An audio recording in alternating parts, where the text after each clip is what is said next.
ఎవరి కడుపులో పుట్టాలో, ఎవరి ఒడిలో పెరగాలో, ఏ లక్ష్యం కోసం కదలాలో, ఏ గమ్యం చేరాలో నిర్ణయించేది ఆ శివుడు.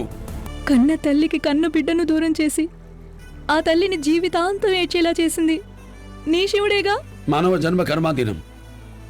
పుట్టే ప్రాణం, పుట్టాల్సిన గర్భం, పుట్టుకతో ఏర్పడే బంధం ఆ ముక్కటి శాసనం. దేవుడు దేవుడు అని ఆయన్నే పట్టుకొని తిరుగుతారు కదా. ఇంతమంది ప్రాణాలు పోతుంటే ఎక్కడున్నాడు మీ దేవుడు? శివుడు సాధ్యం, మనం సాధనం. అందుకే కనిపెట్టమని నిన్ను, కాపాడమని నన్ను పంపాడు.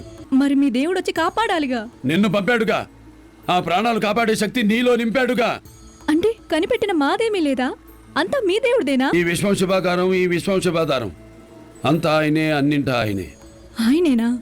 మరి ఇంతమంది చావులకు కారణం కూడా ఆయనేనా? చేసింది ఆ దేవుడు కాదు, మతి తప్పిన ఒక మూర్ఖుడు. మరప్పుడు నానమ్మకు నిన్ను దూరం చేసింది ఆ శివుడేగా.